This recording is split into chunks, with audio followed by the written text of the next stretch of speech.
Finding calm in the chaos. I am Denise, and this is my podcast.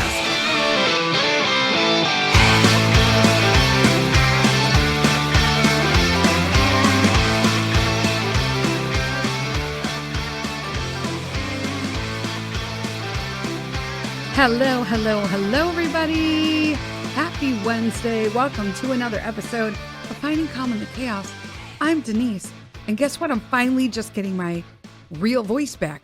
Isn't that crazy? Now, I'm sure I'll preface that by now saying that now I'm probably going to get a cracked up voice like I have had.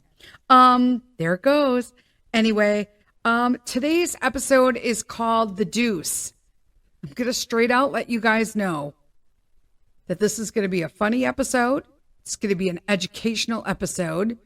It's going to be a TMI episode. And you may not be able to deal with it episode. So I'm just going to say that. And also I have to do the disclaimer for those people who are faint of heart and for whatever reason don't want to talk about normal bodily functions. Today we're talking about the deuce, the dookie, poop, shit, number twos. That's what we're talking about today. Let me tell you why. Because I didn't randomly just think of talking about poop for a podcast episode. However, it is something that is super important that so many people are embarrassed by. And I don't understand it. Because like, if you don't poop, you have a serious problem. Like serious. For serious. And so we're going to talk about the deuces today and just, okay. So first off, just so you have an idea what we're going to cover today, we're going to cover the actual like biology and like what is healthy, what is not in a bowel movement. Then we are going to talk about what is unhealthy in a bowel movement, because this seriously affects our health. Then we are also going to discuss sensitivities, food sensitivities that can affect your bowel, like IBS or just regular sensitivities. IBS is a specific disease. However, if you have other autoimmune diseases, such as myself, you also have bowel movement issues depending on food. If you have celiacs, you're going to have, issues to gluten and grains, certain grains, all that kind of stuff. So all of this, say what you will, really is to just kind of home point that we should be eating better overall as people. We really need to treat our bodies. We are what we eat. And if you do not believe that in today's day and age, when we have bioengineered foods and now they're putting out recipes for cicadas, if you do not know, see, that's like if you know, that's a regional thing. So I am located in Northwest Illinois. And right now we are in the middle of an emergence, they call it. An emergence of cicadas, which are huge. The only way I could explain them is that they're like June bugs, I feel. Now, I don't see a lot of June bugs. Those are usually, they're in my area, but not predominant where I live. However, they are gross and they tend to just fly around, but they're pretty much harmless, as are cicadas. They are super loud cicadas. They make, this singing noise that is almost deafening. But however, this year we have a very rare, I believe it only happens every, I think 221 years. We have a double brood. So they are different broods. So a cicada is a large bug that lives, I'm sure there's something, Google them. They're very fascinating animals, insects, whatever. They live underground, depending on the brood, from like 14 to 17 years. Okay. They're just underground as like little larvae or whatever. And then they emerge from the ground simply to basically get their exoskeleton, mate, and then they die. And the eggs that they lay are usually around a tree. When those hatch, they literally go back underground for another 12 to 17 years. And then you don't see them until then. I mean, it's kind of fascinating. They're not fun to look at. Okay, so I'm trying to make like light of the situation. However, I'm going on a tangent for cicadas, but it's probably going to be better to talk about cicadas than bowel movements. So I'm going to preface it with just kind of a warm up into grossness. However, you figure like for the little time that they don't bite. They don't carry diseases. They don't really affect anything. They do fly wonky like June bugs, but it's basically because they get this huge exoskeleton from being just like little larvae, and they're just trying to find a mate, man, and they got wings and they could find somebody. But they're not really good at dealing with the heaviness of the exoskeleton, so they like fly like lunatics. So this double brood in Northwest Illinois is coming up, and they're starting to emerge now. People are seeing them just south of me. I don't see any yet. I mean, I have a hard time believing it's going to skip me. I'm not thrilled by this, but I'm not completely as disgusted as I thought I was going to be by it. Dogs can eat them. There's that. If they eat too many, they can just have an upset stomach for being pigs. But they're not like, people are they're literally local chefs and restaurants who are posting like recipes for them. And I'm like, yeah, I'm going to hard pass on that because apparently they're high in protein. And I'm like, yeah, that's great. You know what else is high in protein? Meat. There's that. Coming from the plant-based girl. There's that. I would rather literally just eat a steak than a cicada. I understand there's lots of them, but they're here on a sole mission to mate and find the love of their lives, die, and then hopefully their children will survive and dogs won't eat them, or birds. Because the birds, I've never had so many birds in my backyard this year, and now I know why. So apparently the birds and the animals can sense the vibrations of the years that they come up. How amazing is our ecosystem, by the way? I mean, come on, the food chain cycle. So the birds know. So squirrels, birds, they all eat them. Squirrels, you heard me. Squirrels eat cicadas. So they're like all excited right now. And I've never had so many animals in my backyard, but I'm like, I hope you eat them all. And I'm sure the dingbat buster will be eating them all as well. That said, we're going to jump into some education. We're going to educate you on your stool. So find a stool, sit down, and we're going to talk about your stool. There's that. I'm going to keep at this, guys, because it's hilarious. So I'm going to read this, and I'm going to tell you like something funny that prompted this whole thing. But I want to get that this is somewhat an educational podcast today. So believe it or not, like in 1997, there was a physician by the name of Dr. Kenneth Heaton, who developed something called the BSFS, which was a diagnostic tool for basically classifying stools into 7 categories. You heard me right. There are 7 categories of poop. Okay. Now the BSFS stands for the Bristol, shoot, I had it and then it went away. What is it called? The Bristol Stool Form Scale. There you go. Bristol, like Bristol, Bristol Stool Form Scale, because it makes a huge deal. And I know people are just like, really anti-poop, and I don't get that because pooping is important. So, and it can really give us many indications in all seriousness on what is going on in our bodies. And so he developed this diagnostic tool, the Bristol scale, into 7 categories, right? So that healthcare professionals could use the chart as this practical guide to assess basically how long a stool has spent its time in its bowels. That's important to know because you should be moving on a regular basis.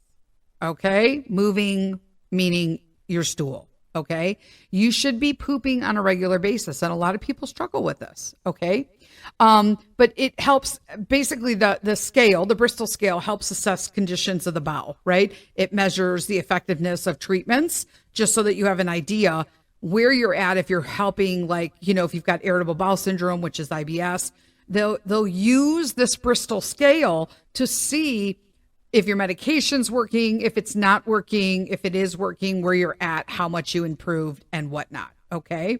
So the Bristol stool chart, boy, I say that real fast, is a scale that like classifies stools, and it ranges from the hardest to the softest. And experts consider basically type 1 and 2 to be what do they say? I got to say this, like uncharacteristically hard. And basically that's constipation.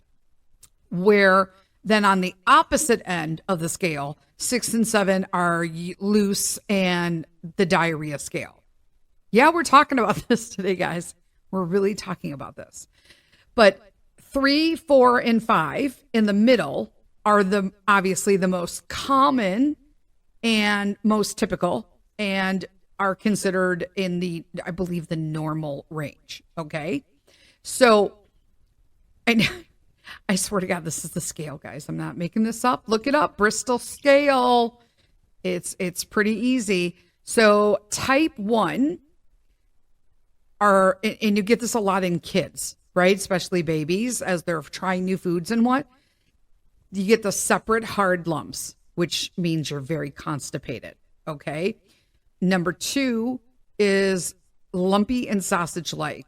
So you're slightly constipated. So it's almost like forming a stool, but it's still the hard lumps, but they're clumped together. Those are 1 and 2. So this is categorized as constipation. So it has the appearance of separate hard lumps. 2 is like a sausage shaped, but lumpy. Both indicate constipation. The stools are usually hard, they're dry, they're difficult to pass. They also can be darker in color, because this is what happens when food passes too slow through your digestive system and the colon is absorbing too much water. So a lot of people, I'm going to preface this, we're going to back up a little bit, and I'm going to talk about what our intestines are for, because a lot of people just don't get it. So our intestines, okay, so our stomach is not really where we get. The stomach is for digestion in, per se, breaking down the foods that we are eating and the drinks. They are breaking them down in the stomach acids. And guys, this is like a really very layman's term. I don't want to get technical. The process is quite stunningly amazing and complicated. Our bodies are amazing chemically. But our stomach breaks everything down and it pushes it off. And obviously it's going to pass like bile duct, all that kind of stuff. Okay, that's not what we're talking about. When it gets to the intestines are like snake-like, obviously, right? They look like a big snake and they're constantly moving. So imagine them kind of having this almost like a pulsating heartbeat, nice and slow, but it's moving and squeezing and opening and, tightening and opening and tightening, and it's squeezing. And as it's doing that, it's pushing all of the stuff that the food broke down into kind of like a big mush, okay, for everyone. As it is moving through the intestine, you got a large intestine, duodenum, whatever people say. I call it duodenum, so I spell it right, to be honest with you.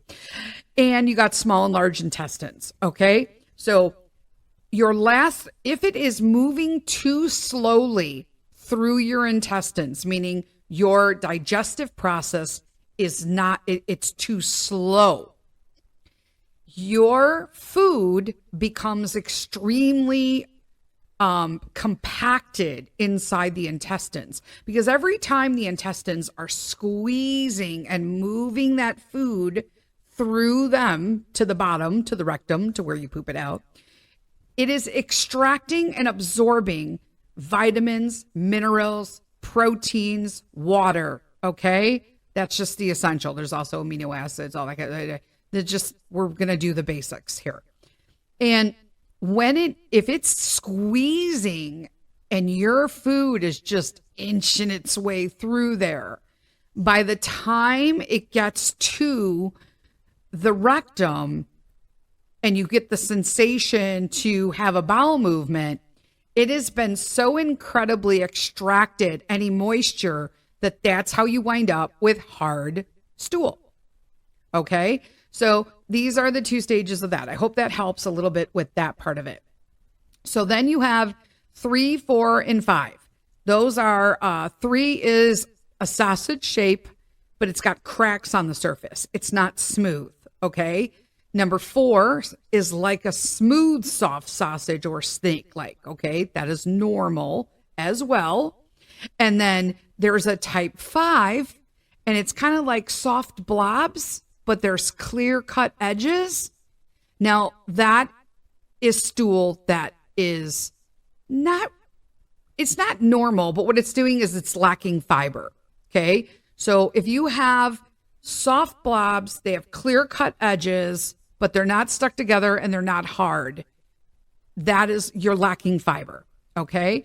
And so essentially, your type 3 has a shape that's similar to that sausage with the cracks on the surface. Type 4 has this comparable appearance, type 3, but it's smooth, soft surface, snake-like. Those are generally considered the most healthy and typical stool forms. Okay. 5 are the soft blobs. Again, we talked clear-cut edges. Person can pass easily, but you may also consider that type is typical in those with bowel issues, while others are kind of going to say it's too loose and it may imply diarrhea, but in all honesty, it just means that you're lacking fiber. Okay. But if you don't take care of that, you then can go into the loose stool diarrhea stage, which is 6 and 7. Type 7 is mushy consistency with ragged edges. That's inflammation. Okay. And then type 7 is liquid consistency, no solid pieces. That's inflammation and diarrhea. Now, a lot of people are just like, wait, what? Inflammation? Well, let me tell you. So if you have mushy consistency and it just kind of looks like cottage cheese, I know that sounds crazy, but I'm trying to this is serious, okay? Because it obviously, that is a sign that you have inflammation in the bowels. Okay. And that needs to be addressed. Okay. IBS, whatnot. Okay. Then the type 7 moves into inflammation and diarrhea, because people just assume because you have cottage cheese consistency that that's diarrhea, and it is not. Okay. Diarrhea is straight up no solid pieces, all liquid, and sometimes almost explosive, because it's coming out so fast, and we'll talk about that in a minute, that it has no chance to solidify, to do anything. It's just being basically ejected from the system. So 6 is a mushy stool that appears to be consistent of it's almost fluffy, okay, with ragged edges. 7, all liquid, no solid pieces. These stools suggest that a person's having diarrhea, because the stools are loose, but I can tell you that 6 is geared towards inflammation. 7 is inflammation, diarrhea. They also are a little bit lighter in color, but that's because it's passing the stool through the digestive system so quickly that the bowel is unable to absorb any water, which also can lead to dehydration in your body, because you're not getting you're drinking water. Your stomach does not disperse this to your body. A lot of people confuse that fact. Your stomach is simply to digest stop it. Your stomach is simply to break down all of the food or fuel or drinks that you're putting in your body and prepare them to be passed along for digestion and absorption in the body. Okay. So if they're passing too quickly through the digestive system because the bowels are inflamed, or there's something going on like IBS and all that kind of stuff, you have a legitimate disease, intestinal disease, there's no chance for the bowel, for the intestines to absorb water. So it just comes, pouring out basically. Now, to help treat diarrhea, they tell individuals to drink plenty of fluids, right? Because you need to maintain hydration. So this way, at least if you're just doing your water, or electrolytes, you have a better chance of keeping hydrated. A lot of people don't realize that you do get a lot of your hydration from your food. Everything that goes through the bowels is getting literally sponged of vitamins, minerals, whatever it can intake for nourishment, and water. Okay. A lot of people will take like an OTC antidiarrheal medication. But I will tell you that I don't think people should take that too long. I think it's okay to take it for 24 hours, but our colon is a very sensitive place. It has a lot of bacteria that is good and a lot of bacteria that is just hinting in the back that's bad. But it is a very fine line before the bad bacteria can take over. And you can really have a lot of problems if you let that go. So I always tell people that if you have like a persistent issue with diarrhea or it's chronic, you really should see a healthcare professional just to make sure that, because it could have a huge effect on your nutrition. Okay. So 21 minutes of talking about that. How about that? We're going to take a quick break for the endorsement, and then we'll come back and I'm going to tell you a funny story that's going to make this first half all the worthwhile. Hang on there.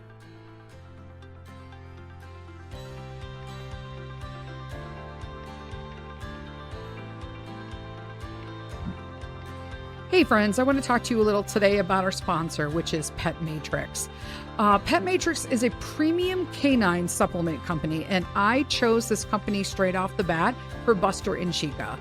Chica is a 15-year-old Shiba Inu, and Buster is a growing large breed Newfoundland, currently at 17 months. Every ingredient that Pet Matrix chooses has a targeted benefit for your dog. Their supplements deliver natural active ingredients through a revolutionary process that they call cell matrix delivery. By applying science and including bioactive peptides in their human-grade all-natural recipes, they're able to target a dog's specific needs, plus provide the benefit nature intended. Now, I use the Think for Chica and Buster. It is a cognitive and neural support supplement. I use the Protect for Buster as well, and that is an immune and gut support. And then I also use the Move for both of them, Chica being older and Buster with growing large bones, an anti-inflammatory and mobility support supplement. If you want to check out Pet Matrix, you can check them out at petmatrix.com. That's PETMATRX.com. And you can use Buster Sith at promo for 20% off. Again, that's Buster, BUSTER, Sith, SITH, no spaces, and get 20% off your order.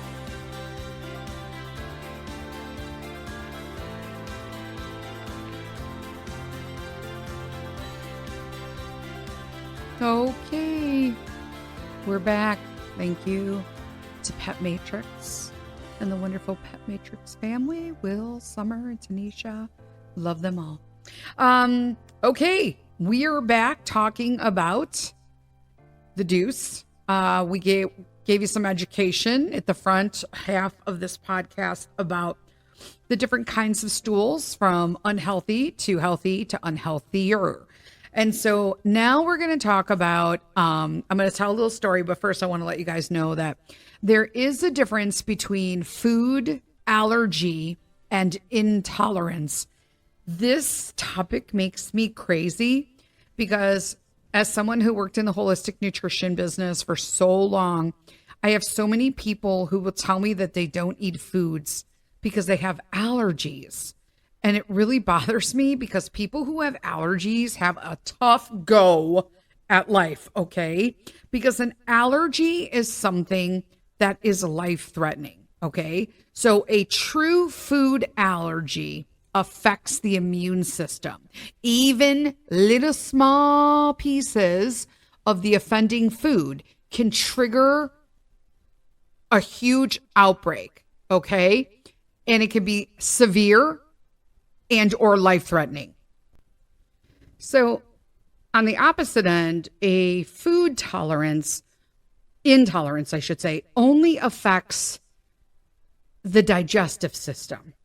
and causes less serious symptoms. And I know you're like, mine aren't less serious. Well, you're not dying. So that is less serious. But a lot of people don't know the difference with that. But a lot of the intolerances from foods, stomach pain, bloating, gas, flatulence, diarrhea, irritable bowel syndrome, rashes, hives, recurrent mouth ulcers, headaches. Okay, these are all parts of food intolerance, okay? But if you have a food allergy to something, okay, you are going to have a reaction that involves breathing, and it needs emergent care. So please know the difference between that. I'm really just trying to get people to stop saying they have allergies for stuff, and they really don't. So let's, now that we talked about that, we'll talk a little bit about IBS in a minute, but I want to tell you this story. So I was watching, you know how I am. I love me the reels at night when I can't sleep, but they're always like informative to me. And one of them was a girl who said that she was talking with a bunch of friends and they were just getting really real. And it's funny because I had this conversation with my girlfriend, Christy. Hi, Christy. And we have this conversation, and I love that I can have these healthy, like just real conversations. I don't know why we're embarrassed to have these conversations, let alone with our friends. It makes no sense to me, because this is how you know that things are okay. We live in such an isolated world of just looking at everybody's ideal, made up, AI influenced lives on social media, where like at this point, nobody poops. It's insane. So I was watching this reel, and Christy and I were all talking about this after it spurred like an entire like hour conversation about pooping and peeing. And I know she's listening at one point and she's going to be laughing because she's like, yeah, we were.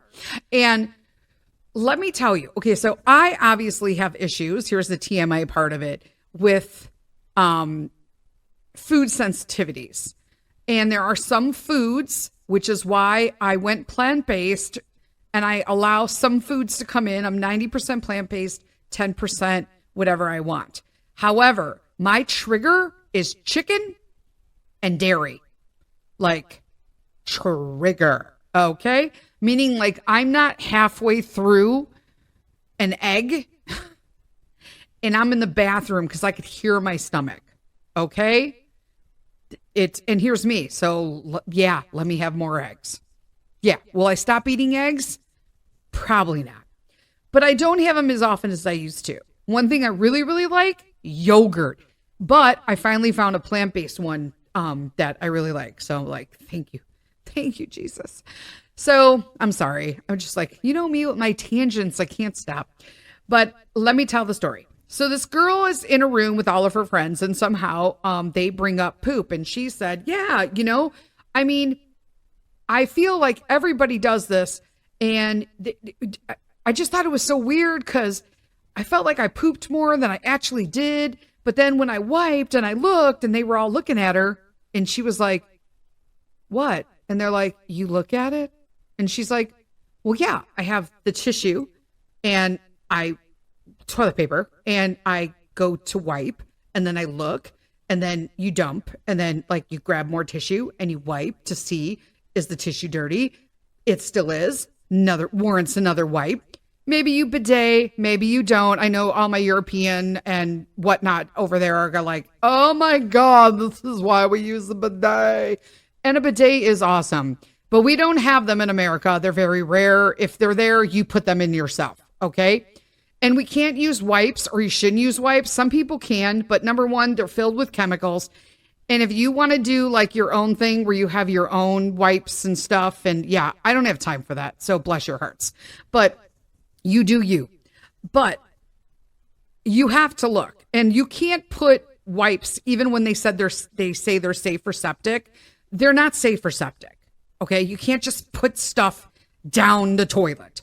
So I don't do that. Okay. If you do that, that's fantastic.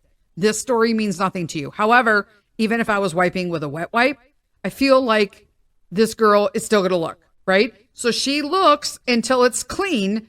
And then she says she flushes and then she's cleaning up and doing her stuff. And she said that all of her friends like looked at her and was like, wait, you wipe and you look at it? And she's like, yeah, look at it. You don't look at it? They're like, no, I don't look at it. And she goes, now I'm like literally reevaluating all of my friendships of people who don't look when they wipe, because how the hell do they know they're clean? And I'm laughing so hard at this point that I thought I was going to wake everybody up in the house. That's how hard, because it was like 2 a.m. I'm laughing. I'm like, I'm snorting. I'm choking because I can't catch my breath. I'm just dying because this girl, it was the best delivery I could have ever given. And then I sat there thinking to myself, who doesn't look when they wipe? And then I thought, I'm totally on board with this girl. I agree wholeheartedly, 1,000,000%. You need to look at your toilet paper or whatever you're wiping with to make sure that you are clean. And even if you are using a bidet, you are still going to dry. You better look at that towel and make sure there ain't no spots on it. You know what I'm saying? And then I thought, who doesn't look? And she's like, I need to reevaluate if all these friends have their asses on my couch because they don't look when they wipe. How do they know when they're clean? And I'm dying because my OCD self is just like, wait, what? And the more she kept talking about it, I was just like, I'm never having people to my house again. Joking, but not joking, because I am going to think about that every time somebody who doesn't live in my house sits on my damn couch. It was hilarious. So that was the deal with that. I thought it was hilarious. So I don't know. Show of hands. Are you a wiper and a looker? Or you're just a wiper and a dumper? I don't know. But I think everybody should be looking. I'm just saying. I think everybody should be looking. Everybody should be looking. All right. Our last, I just want to cover IBS because irritable bowel syndrome is a huge issue today. And so many people suffer from it. And it is not fun to have this if you want to go out and do anything. And not fun at all. I feel like I may have this, but not to the extreme that some people have it. Although I do have my moments depending on if I'm eating foods that I have sensitivities to. I kind of plan ahead before I eat it. And it's a chronic condition and it causes a lot of abdominal pain and discomfort along with changes in the bowel habits. The pain is like cramping. It's like sharp or feeling full.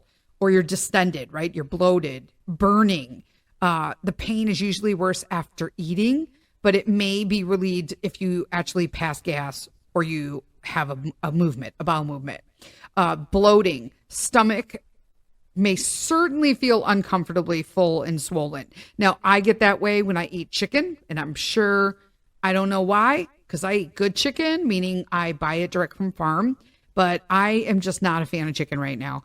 I don't eat lunch meat or any of that kind of stuff, but I do find that like nitrates also bloat me. So I'm not a fan of that.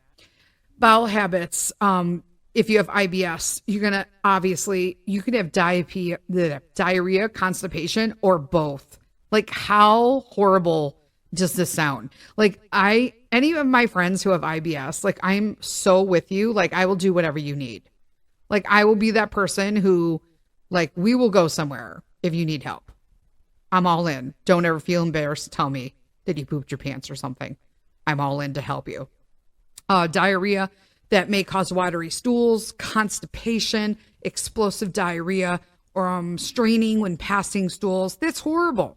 This is absolutely horrible to me. Like I said, I get this on occasion when I'm eating food sensitive stuff, but just think if this is somebody's going through this like every time they eat or something. This sounds horrible to me. Mucus and stool, feeling of incomplete evacuation. Okay, if you don't know what that means, it means when you feel like you've pooped, but you're not pooping anymore, but you feel like there's still stuff in there. That's what that means. Incomplete evacuation. Or like this urgent need to move your bowels. Now that's me when I drink coffee. That's why I don't drink it as much, and I only drink it at home, because when I don't, I always screw myself, and I'll say, no, I'm going to get this cup of coffee and I'll be fine by the time I get home. And then a quarter of the way home, I'm telling Pete that I'm butt clenching and I don't know if I'm going to make it. And when we get home, I'm literally going to jump out of the car and he needs to shut the garage door. And I'm running in, hoping I'm going to make it. And it's like a full evacuation. Like, sorry, not sorry. So I always feel like I'm well clean. I don't have any. I'm one of those people who have no problems pooping. My bowel movements are more than regular, as are my sons. He's got no issues. Mr. Sith, he's got issues. But he also eats like crap and he doesn't hydrate. This is why it's important to drink water. Half your body weight in ounces of water to keep yourself hydrated. This is why it's good to eat healthy, real, whole foods. Foods with no ingredients. The closer to no ingredients, the better. You just want one ingredient on the list, maybe two. Pumpkin seeds and salt, that kind of stuff. You don't want 800 things. These are the things that you need to do. And your body will be able to process. The more things are processed, low fat, low sugar, keto foods, anything that's diet, low carb, high carb, whatever. All of that stuff is processed in some manner. 2% milk. You should just be eating whole foods. Even if you have all of the things. Call me, we'll talk about it. Email me, we'll talk about it. Because the less your body has to identify what it's trying to digest and process, the harder it's going to be for you to actually do that. And sometimes you're not going to get any absorption. You're going to get malabsorption if your body's too worried trying to figure out what 20 chemicals were in that food or bioengineered. Just saying. That's how I'm closing out today. Happy Wednesday, peeps. We have something big coming up next week. 150 episodes. What? Next Wednesday is my 150th episode. I'm just like, I can't even believe it. Anyway, there we go. We talked about poop all day. You learned something. I learned something. And now I got to go take a poop. You have a great day. Until next week, lead with kindness and treat your bowels well. Bye.